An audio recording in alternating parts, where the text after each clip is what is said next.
A veces tenemos la dicha de encontrarnos personas que casi no pecan. Y si pecan, pecan muy poco. Básicamente muy poco. Si usted le pregunta y usted es pecador, a lo mejor la persona lo tiene que pensar un par de veces para responder porque no se considera pecador. Tal vez comete sus errores,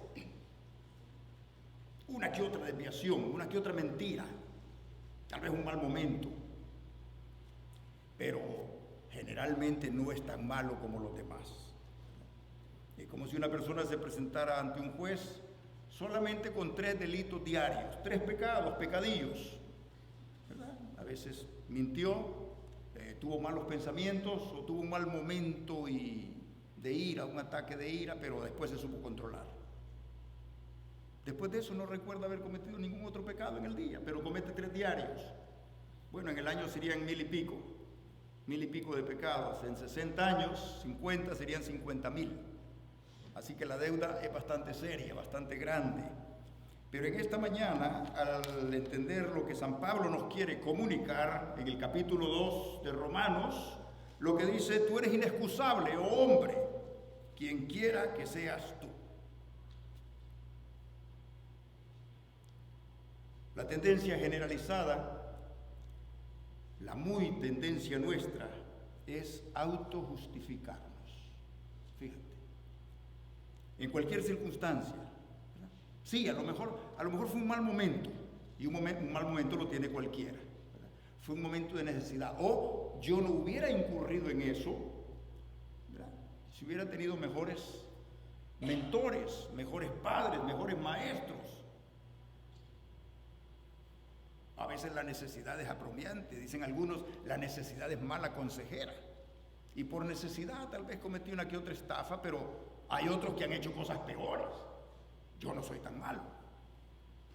Entonces, esa situación de autojustificarnos, de echarle la culpa a los demás o de sentirnos mejor que los demás, es una tendencia muy generalizada. Pablo en este capítulo está tratando de confrontar 2 tendencias, 2 corrientes ideológicas y religiosas, ¿verdad? Primero, confrontar al judío de su época y de todos los tiempos, ¿verdad? Tienen la ley, somos mejores, tenemos la ley. No fue a los egipcios, ni a los babilonios, ni a los romanos, ni a los griegos que Dios les dio la ley, nos la dio a nosotros. Por algo sería. No confío en ellos, confío en nosotros. Por algo sería. Tenemos la ley. Somos moniteístas. Aunque la historia demuestra otra cosa, pero ellos se consideraron siempre superiores y condenaron a los paganos, a los idólatras, a los gentiles, a los que no eran como ellos, como el fariseo de la parábola. Te doy gracias porque no soy tan malo. No digo que soy bueno, pero si me comparas con los demás, no soy como los demás. Por el otro lado estaba el griego, moralista, con su filosofía estoica. El estoico era aquel que por la autodisciplina, la contemplación, la abstención de cosas, el esmero personal, la fuerza de voluntad, se consideraba mejor también que los demás. Adoraban a sus dioses, no eran malos, y su moral les guiaba a ser mejores. No eran bárbaros, no eran ignorantes, eran filósofos. Grecia, la cultura griega, había producido grandes pensadores. Eran cultos, y como cultos, mejores. Esas 2 corrientes está tratando San Pablo de decirles: no se justifiquen a ustedes mismos. Aquí Pablo está denunciando a diestra y a siniestra que el ser humano, con ley o sin ley, es inexcusable delante de Dios. La palabra, cuando dice aquí eres inexcusable, o hombre quien quiera que seas, es como si estuviera diciendo, sin ninguna defensa legal que te asista. Sin ninguna defensa legal. No hay manera, ni el mejor abogado del mundo, ni el abogado del diablo te podría salvar. Nadie. Eres inexcusable. La culpa es tuya y solamente tuya. Eres inexcusable, oh hombre, quien quiera que tú seas, pues en lo que juzgas a otro te condenas a ti mismo, porque tú que juzgas haces lo mismo. Mas sabemos que el juicio de Dios contra los que practican tales cosas es según verdad. Lo que está diciendo el juicio es irrevocable, es inevitable. Porque existe la posibilidad de salir de ese mundo, de salir de esa tendencia, si tan solo oyeres la voz de Dios. Pero como no has querido, y estamos haciendo mención de todos los pecados, injusticias, idolatrías que se mencionan en el capítulo anterior, donde hay una lista larga de todas esas abominaciones contra Dios. ¿Piensas esto, oh hombre, tú que juzgas a los que tal hacen, y haces lo mismo tú, que te escaparás del juicio de Dios? Es como si estuviera diciendo, mira, por mucho que te autojustifiques y seas prosélito de una religión o seguidor de una tendencia ideológica, filosófica, espiritual o espiritualista, igual eres pecador. Y como pecador estás condenado. Y si estás condenado, la justa ira de Dios viene sobre ti. Pero hay algo peor. El ser humano que rechaza el amor y la gracia de Dios es como que fuera doblemente pecador, no solamente por ser pecador por naturaleza, sino por estar rechazando también la oportunidad de ser diferente. La amnistía divina que nos llega con el perdón de Dios a través de Jesucristo. Dice, desprecia la benignidad, fíjense, la benignidad de Dios, la paciencia y la longanimidad de Dios. La longanimidad es un sinónimo también de paciencia con tolerancia y misericordia. Todo eso lo está despreciando. Dios te está dando la oportunidad de venir, como dice el profeta Isaías, vengan luego y estemos a cuenta. Yo les daré perdón, dice el Señor. Vengan. Yo les cambiaré sus corazones, perdonaré sus pecados. Vengan. Y aquí el siguiente verso, el 4, dice, o menosprecias las riquezas de su benignidad, paciencia y longanimidad, ignorando que su benignidad te guía al arrepentimiento. Fíjense, aquí llegamos a un punto en lo que solemos llamarle el punto de la conversión en el ser humano. ¿Por qué nos convertimos? ¿Porque somos mejores que los demás? No. ¿Por qué escuchamos la voz de Dios? Porque somos más listos que otros, más espirituales, más morales. Tenemos algunas virtudes que otros no tienen. No. Todo, dice San Pablo, es por pura gracia. Por pura gracia, por gracia, sois salvos. Y no de ustedes. Es don de Dios, no por obras para que ninguno se gloríe. Fuimos creados para vivir en armonía con Dios, pero a consecuencia de nuestra pecaminosa naturaleza, fíjense, a consecuencia de nuestras tendencias, nos dañamos constantemente. Dañamos el hogar, dañamos la familia, dañamos a las personas que más amamos. Hacemos daño al vecino, daño al hermano, daño al prójimo. Y uno de los peores daños, fíjense, es el juzgar a otros cuando nosotros hacemos lo mismo. Porque de alguna manera juzgar es condenar. Estás reprochando, reprobando la conducta de otro. Y quién sabe si nosotros hacemos cosas peores.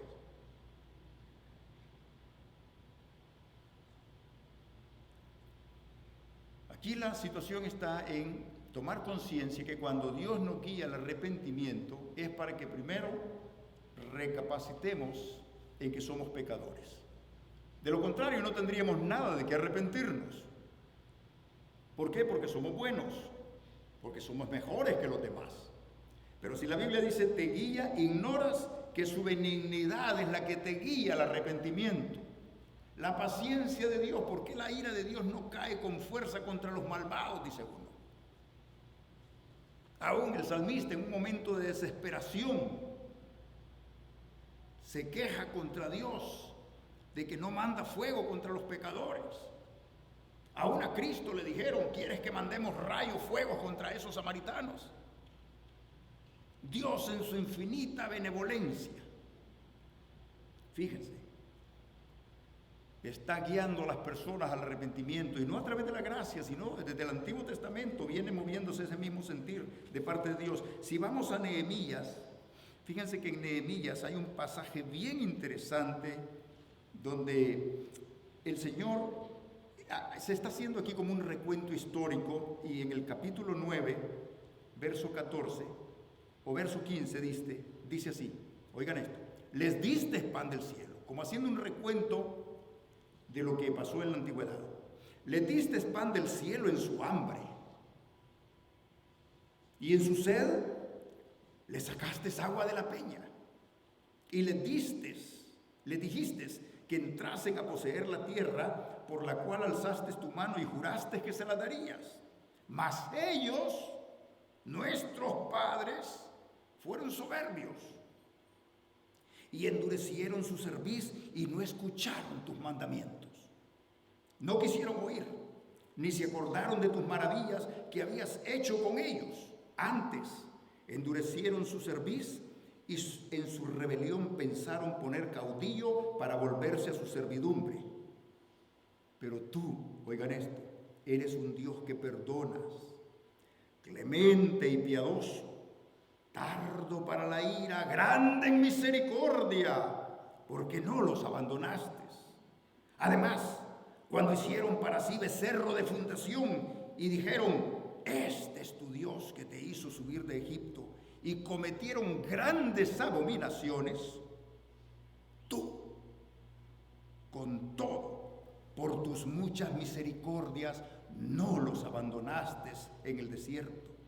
La columna de nube no se apartó de ellos de día para guiarlos por el camino, ni de noche la columna de fuego para alumbrarles el camino por el cual habrían de ir.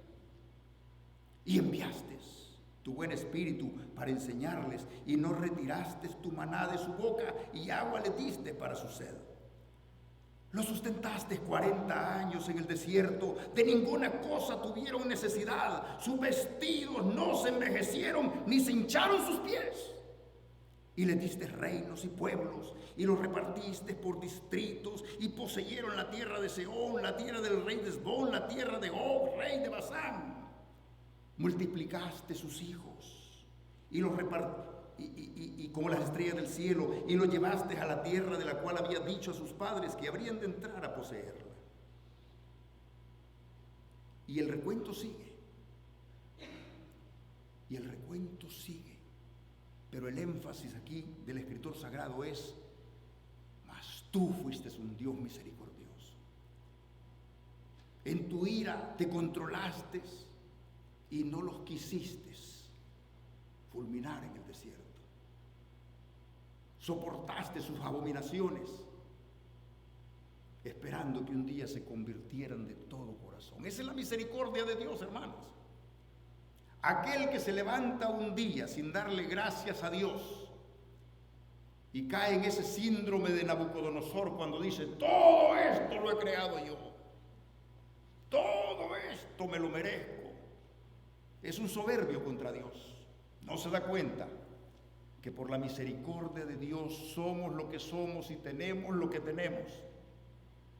Este día de hoy es para darle gracias a Dios, porque muchas personas mejores que nosotros no vieron la luz de este día, y nosotros estamos aquí. Eso te dice mucho. Eso te dice que Dios es un Dios de misericordioso, y cuando más merecías el castigo, Dios te prolongó su misericordia, engrandeció su misericordia sobre nosotros. No ha hecho, dice el salmista, conforme a nuestras iniquidades, ni nos ha pagado conforme a nuestros pecados, porque como la altura de los cielos sobre la tierra, engrandeció sobre nosotros su misericordia. Si quieren leer el capítulo entero de Isaías, Nehemías 9, léanlo, y ahí van a ver un recuento precioso en donde la rúbrica esencial es la misericordia, la bondad, el amor de Dios para con su pueblo. Y fíjense, por su benignidad, dice Pablo, ya retomando la carta de Pablo, dice, te guía al arrepentimiento. Y es como cuando tú al hijo le perdonas una vez, lo perdonas 2 veces, lo perdonas 3 veces, o como el padre recibe al hijo pródigo que viene de despilfarrarlo todo. Y cuando llega con el gran discurso, he pecado contra el cielo y contra ti, Padre, el Padre no lo reprocha, dice que lo abraza, se funde en un abrazo de amor y lo besa intensamente y pide de inmediato la restauración para su hijo sin reprocharle, sin reclamarle absolutamente nada. Ese es Dios. Y el héroe ahí no es el hijo ni es el padre, sino Dios en su misericordia en esa parábola. Porque nos está diciendo ese padre amoroso, ese padre pródigo es el Dios que nosotros adoramos y bendecimos.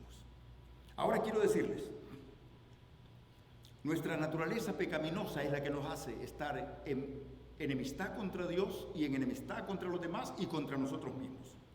Juzgar a los demás es algo que daña, porque aquí la Biblia lo reprocha automáticamente cuando dice, cuando tú juzgas a otros, estás condenando lo que tú haces y quién sabe si cosas aún peores. La raíz está en el orgullo, en la jactancia de querer considerarnos mejor que los demás. Y fíjense, en el verso 6 el apóstol sigue diciendo, Dios pagará a cada uno conforme a sus obras. Ya no dice conforme a la ley ni conforme a la fe, sino conforme a sus obras, porque Dios se ha revelado, Dios se ha manifestado, y a eso le llamamos lo que decíamos la semana pasada, la revelación natural de Dios y la revelación especial de Dios y la revelación suprema de Dios a través de Cristo. Entonces, cuando llegamos a ese punto de que Dios se ha revelado a las conciencias porque Dios nos hizo seres a imagen y semejanza suya. Por malos que seamos, hay una esperanza, hay un hálito de esperanza, porque Dios ha puesto una imagen suya en nosotros, un sello, y es lo que va a restaurar a través de la conciencia. Y cuando nos guía al arrepentimiento es porque Dios está obrando. Cuando te sientes mal por algo que hiciste, de ese no eres tú, es Dios el que está obrando en ti. Cuando dices he pecado contra el cielo y contra ti, Señor, es Dios el que produce ese querer y el hacer. No eres tú, es Dios el que produce ese sentimiento de arrepentimiento. Así que vida eterna a los que perseverando en hacer el bien buscan gloria, honra e inmortalidad, es la consecuencia de la gracia. Pero ira, enojo a los que son contenciosos y no obedecieron a la verdad, sino que obedecen a las injusticias. Tribulación, angustia, sobre todo ser humano que hace lo malo, al judío primeramente y también al griego. Pero gloria y honra y paz a todo el que hace lo bueno, al judío primeramente y también al griego, porque no hay acepción de personas. Y Pablo lo está dejando bien claro. Y no está hablando un prosélito de la religión judaica, está hablando alguien que viene de las mismas entrañas del judaísmo, alguien que conocía perfectamente la ley. Y él mismo, hay un momento que dice, ay de mí, ¿quién me librará de este cuerpo pecador? De este cuerpo de muerte. Ese mismo que viene de las entrañas del judaísmo es el que dice, el bien que quiero, no hago. Ve el conflicto en su naturaleza pecaminosa y se da cuenta que la ley ha sido inoperante. No es que la ley sea mala, dice Pablo, el asunto es que no la podemos cumplir. La ley es como un espejo, un reflejo que nos deja ver la incapacidad nuestra de acercarnos a Dios por nuestros propios méritos. Y más adelante lo dice, por las obras de la ley, ningún ser humano se puede justificar delante de Dios. Ahora, cuando aquí Pablo dice en el verso 11, no hay acepción de personas. Si bien es cierto que el judío tuvo el privilegio de ser el pueblo que Dios escogió, no es porque fuera mejor que los demás. No, es pura gracia, pura misericordia. Cuando vemos los reclamos, los reproches, no es que tengan méritos que los diferenciaron de los demás. Dios sí quería que se diferenciaran, pero no porque ellos lo eran de antes. Dios sí quería que fuera un pueblo distinto, santo, celoso de buenas obras, como dice el apóstol Pedro, real sacerdocio, nación santa, pueblo adquirido por Dios. Lo que en el Antiguo Testamento colapsa, en el Nuevo Testamento se restaura a través de la gracia. Pero fallaron en sus intentos. El pasaje que acabamos de leer de Nehemías nos dice eso. Fallaron en sus intentos, se rebelaron contra Dios. Los monoteístas construyeron un becerro de oro. Pero no te metas conmigo porque yo soy hacedor de la ley. Sí, pero mira toda la historia de los reyes que hicieron lo malo a lo largo de sus reinados. No fueron uno ni fueron dos. Es un pueblo de dura cerviz. Sin embargo, tuviste el privilegio de que Dios te asignara, te confiara las leyes divinas. No para tu beneficio propio, sino para que fueras luz a las naciones. Pero no lo fuiste. Así que la responsabilidad es doble. Y si la responsabilidad es doble, el castigo también es doble. Ahora, si haces lo bueno, también tienes un privilegio grande, precisamente por haber sido elegido por Dios. Pero no es que Dios está rechazando a los demás pueblos con esto. El que haya Dios elegido a Israel no quiere decir que está rechazando al griego, al romano, al egipcio, al babilonio, a las demás naciones. No. La Biblia dice: de tal manera amó Dios al mundo. Salmo 67, el plan divino de Dios es que Israel fuera la luz a las naciones. No maldición para los pueblos, sino bendición. Dios no hace acepción de personas, pero aquí llegamos a un punto donde tocamos que sí, nosotros sí lo hacemos. Y hay un mal que lacera nuestra sociedad y se llama el racismo. En otras ocasiones, de acuerdo al ente de sociológico con que esto se mire, se le puede llamar también clasismo. Pero más que clasismo es racismo. Y el racismo afea, destruye la imagen de Dios en el hombre. Porque miren, hay una arrogancia socioeconómica de algunas razas que se consideran superiores. El síndrome de Hitler. Arios, puros, 99.99 puro. Siempre recuerdo una periodista que el otro día estaba entrevistando a un supremacista blanco. Y ella un poco mezcladita, trigueñita. Y entonces cuando él da su discurso de todo lo que, grandeza de ser blanco, 99.9%, le pregunta a ella: y entonces, ¿a mí cómo tú me considerarías? Le dice. A una perra cruzada, le dice. Así se expresa el supremacista blanco que cree que es superior, que conceptúa a Dios blanco, también blanco, porque Dios no puede ser chino, no puede ser negro, tiene que ser blanco. Las pinturas lo muestran blanco, rubio, ojos azules, de hermosa apariencia. Pero entonces llegamos a ese punto de que somos nosotros los que hacemos las diferencias, no Dios. Está la autosuficiencia de los pueblos más civilizados, con más presunción educativa. Fíjense que aquí hay personas, el otro día estaba en problema una señora ahí que pagó no sé cuánto para hacer actos de corrupción y poder hacer que su hija entrara a una universidad de prestigio. No se paga por el título que le van a regalar, sino se paga por el prestigio que está adquiriendo de salir de una de las más prestigiosas universidades de los Estados Unidos. Eso te abre puertas. Donde quiera que llegas y miran de dónde graduaste, eso te abre puertas. Entonces la gente está pagando por el prestigio, para saberse, para sentirse mejor que los demás. Afiliaciones políticas, ideológicas, logias, sectas secretas donde algunos se meten precisamente para adquirir prestigio, protección y dignidad. Y por supuesto no puede faltar el legalismo religioso, en donde algunas personas, por su religión, se sienten mejor que los demás, son mejor que los demás, piensan mejor que los demás, actúan mejor que los demás porque son mejor que los demás. Fíjense, todo eso nos lleva al punto de racismo. No me sorprendería en este día, hoy domingo, 15 de agosto, que más de algún predicador espiritualista esté diciendo que lo que pasó ayer en Haití sea consecuencia del paganismo y de la idolatría de esos pueblos ya de por sí castigados por paganos y por idólatras, y además ahí se practica el vudú. Nosotros no practicamos el vudú. Seremos idólatras, seremos ladrones, seremos fornicarios, adúlteros, pero no practicamos el vudú. ¿Ve cómo nos justificamos? ¿Cómo solemos sabernos y sentirnos mejor que los demás? Y eso a los ojos de Dios es un pecado. Cuando tú discriminas a alguien, como iglesia tenemos que hacer esfuerzos significativos, aún para enseñarle a nuestros hijos cómo ver a todas las personas por igual. No te sientas superior, no te sientas mejor. Si algo tienes, lo tienes porque Dios te lo ha dado. Aún lo genético no lo tienes porque tú lo decidiste.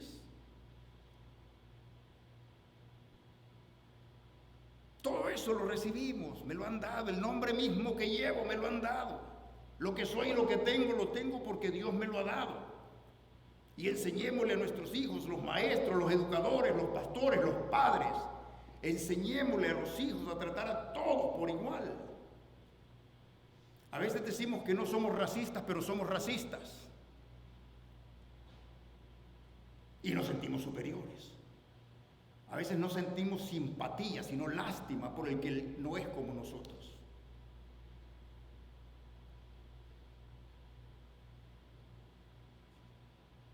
Su nombre es el Señor y pasa hambre,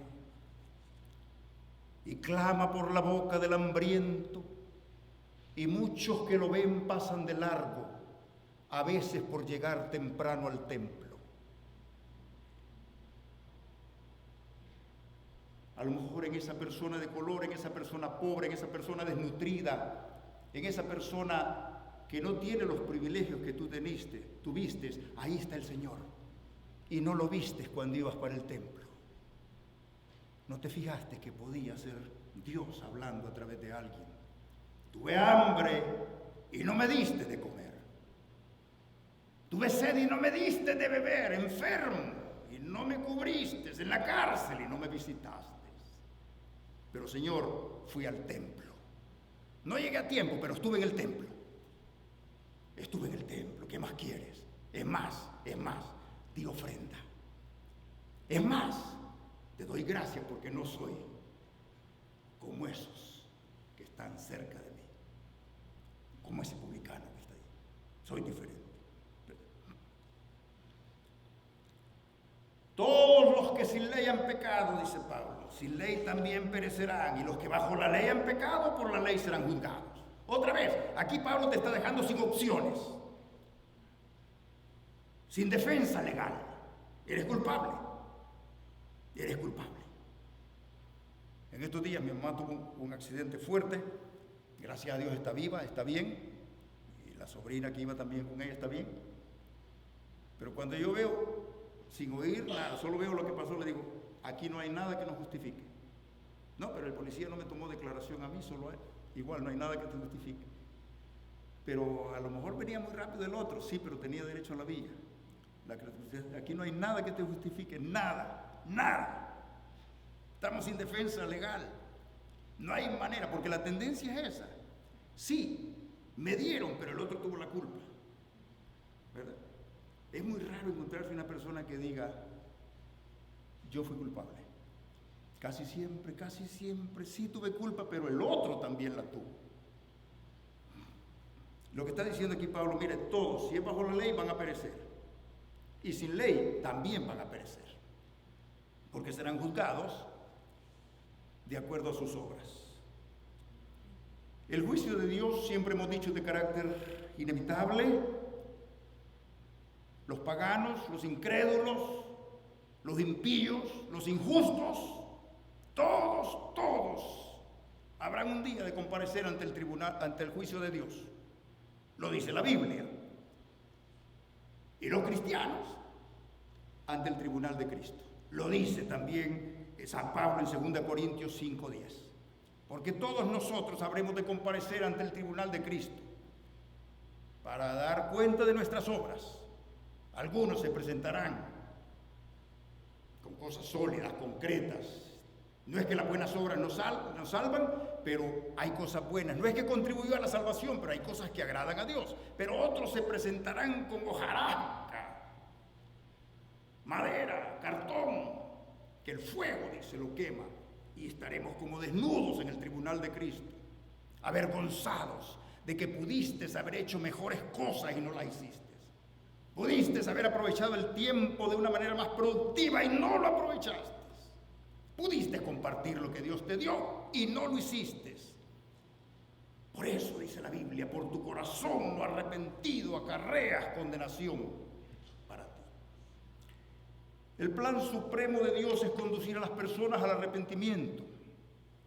Esa ha sido la tarea, el trabajo, la especialidad de Dios. Como dice el apóstol Pedro, Dios no quiere que ninguno perezca, sino que todos procedan al arrepentimiento. Y la más maravillosa noticia es esta, hermanos. Miren, a veces nosotros estamos en la iglesia, pero no reparamos en los efectos de la gracia. No estoy bajo la ley, estoy bajo la gracia. Y el efecto de la gracia inmerecida es precisamente que el pecado es perdonado. La culpa es quitada. Porque fíjate, y digo esto porque a veces uno puede pagar por un delito 20, 30 años en la prisión. Pagaste la condena, pero la culpa no se quitó, la culpa siempre fue tuya y es tuya. Y si alguien pereció por una imprudencia tuya, esa culpa no se quita. Está ahí, aunque hayas pagado 30 años, y hayas pagado indemnización, la culpa no se quita. En este caso, los efectos de la gracia tienen 3 manifestaciones preciosas, y es: el pecado es perdonado, la culpa es eliminada, no obviada, eliminada,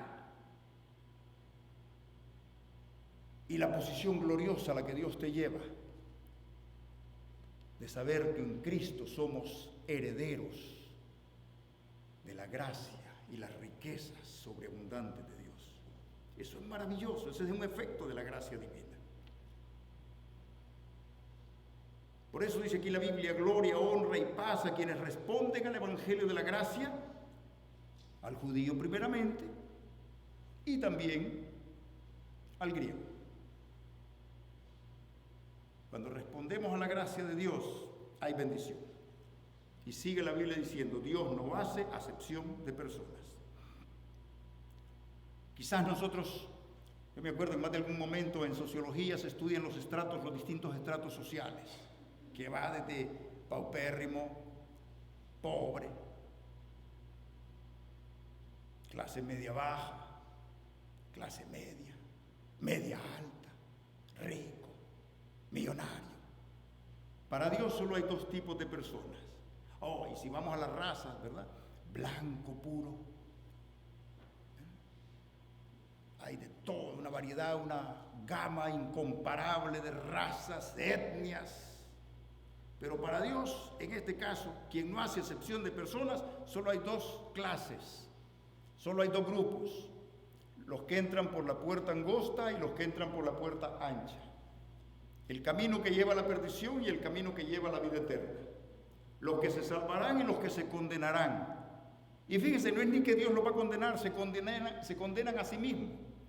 Porque la Biblia dice: por tu corazón no arrepentido acarreas juicio para ti. O sea que las personas tienen la oportunidad de escuchar la voz de Dios. Por eso el profeta dice insistentemente: si oyeres hoy su voz, no endurezcáis el corazón. A todos nos ha sido asignada una conciencia para actuar con libertad y poder discernir entre lo bueno y entre lo malo. Y un día descubrimos a través de esa conciencia que no nos podemos salvar a nosotros mismos, que hemos heredado una naturaleza pecaminosa que no podemos cambiar por nuestros propios medios. Y ahí Dios nos ofrece el plan de salvación. Si oyeres hoy su voz, no endurezcan el corazón. Recapitulando, Pablo está diciendo, no juzguen, mejor júzguense a ustedes. Y lo dice también en 1 Corintios 11. Si nos examinamos a nosotros mismos, no seríamos condenados. Hay una parte donde San Pablo está diciendo, miren, ahora que están en la libertad gloriosa de los hijos de Dios, ahora que son nuevas criaturas en Cristo, examínense a vosotros mismos. Si van a juzgar a otros, mejor júzguense ustedes mismos, analícense ustedes mismos, y entonces van a descubrir que somos pecadores. Y al descubrir que somos pecadores está el plan de gracia. Y dice, si confesamos nuestros pecados, dice Juan, la sangre de Cristo nos limpia de todo pecado. No juzguen nada antes del tiempo fijado, dice Pablo en 1 Corintios 4:5.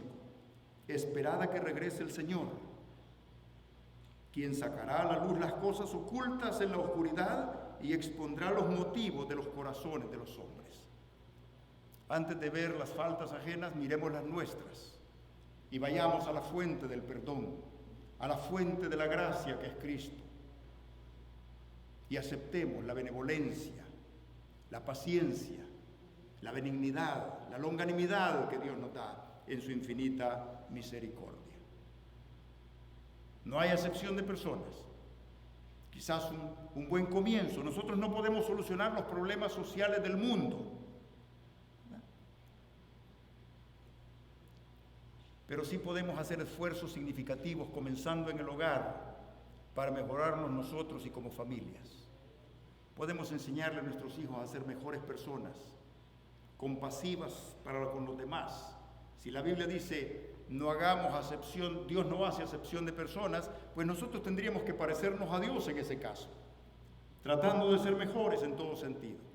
No es que eso nos va a salvar, pero eso glorifica a Dios. Y para eso Dios nos salvó, para buenas obras. Hagamos esfuerzos para que podamos aceptar a las personas que nos cuesta aceptar. Aquellos que no son igual a nosotros, que no piensan como nosotros, o que tienen una religión diferente o una ideología diferente. Está bien, como personas los podemos aceptar. Incluso la Biblia nos dice que amemos a los enemigos. Eso es más difícil todavía. Entonces, como hijos de Dios, dice San Pablo, condúzcanse como hijos amados de Dios. Que Dios nos dé sabiduría, hermanos, y nos dé bendición para poder implementar en nuestra vida estos principios sagrados que emanan de su palabra divina. Puestos en pie, oremos. Padre, gracias por tu palabra. Gracias por esta epístola que nos lleva al convencimiento pleno que la gracia que nos llega a través de Jesucristo es lo único que nos puede salvar.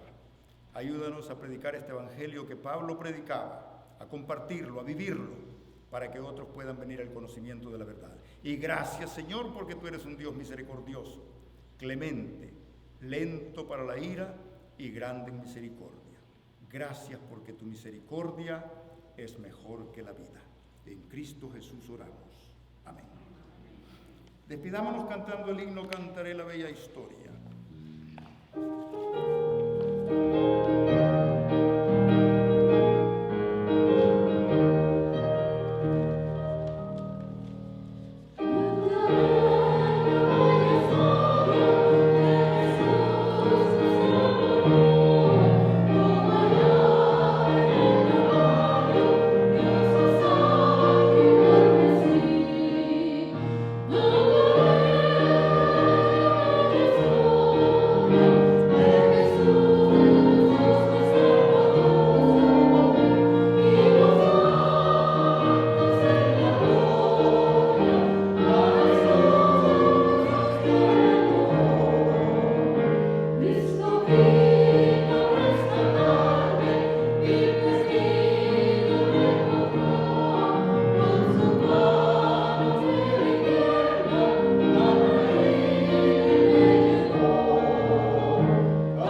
nuestro Padre Dios, la gracia de nuestro Señor Jesucristo y la comunión del Espíritu Santo sea en todos y cada uno de ustedes, ahora y siempre. Amén.